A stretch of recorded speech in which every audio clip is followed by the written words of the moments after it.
Welcome to Hey Dr. Sue. So people submit their sex questions to me anonymously, and once a week I post one question and one answer. Do you have a sex question you've always wanted answered? Go ahead and check out the description for information on how to submit it anonymously. This week's question is, how does pornography affect us mentally, emotionally, and physically?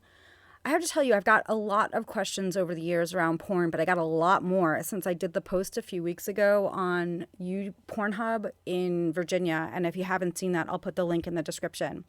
So I've gotten questions like, is it safe to use porn? Is it okay to use porn? So I'm just going to, if those were your questions, I'm just going to roll them all into this answer.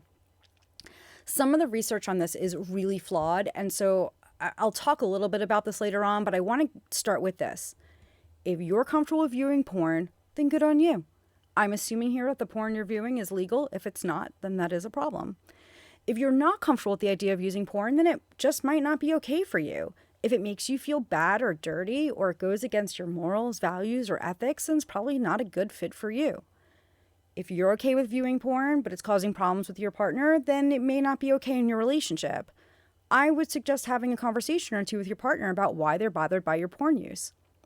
But here's the thing to keep in mind. Since we don't really do education on porn, your partner may not understand why you're using it.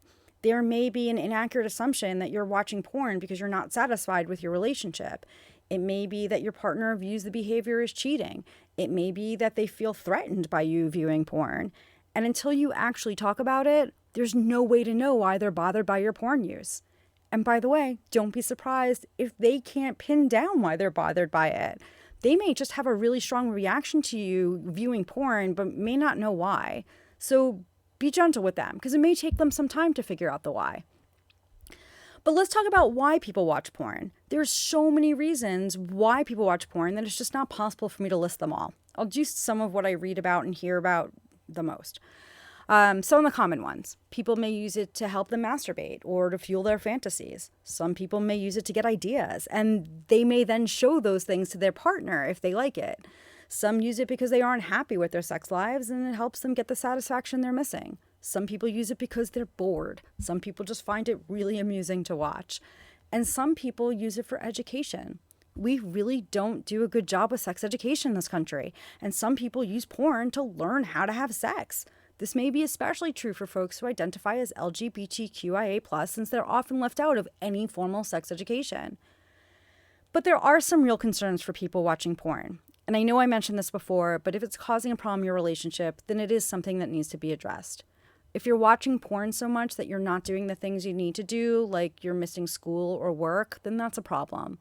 And this is when people like to start using this concept of porn addiction, but I'm not going to discuss that here. If you want me to talk about this, submit a question. You can find out how in the description. If we watch porn regularly, we may find our partner less attractive over time. But here's the thing, that can also happen naturally in a relationship, even without porn use. Part of how porn impacts you mentally and emotionally is linked to the type of porn you're watching. If you consistently see women being degraded, then eventually you won't be bothered by that kind of behavior and you may see it as normal and acceptable. But if you're not watching that type of porn, then that might not be an issue. For example, if you're watching feminist porn, then you're not going to see that type of degradation. If the porn you're watching only shows one body type, then you may start to think of that as the only type that's attractive or acceptable. But if you're watching porn that is all different types of bodies, then that won't be an issue. In fact, an argument can be made that you may be more impacted by what you're seeing in mass media when it comes to learning about what body types are acceptable or attractive.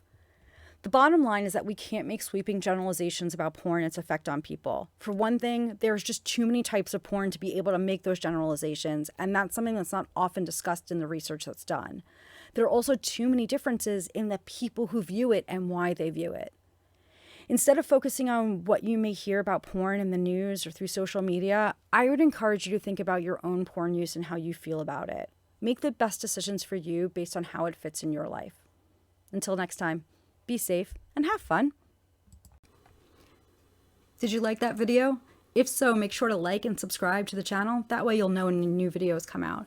Also, check out the description to find out how to find me on Instagram, Medium, and Twitter. And make sure to check the description for links where you can submit your sex question.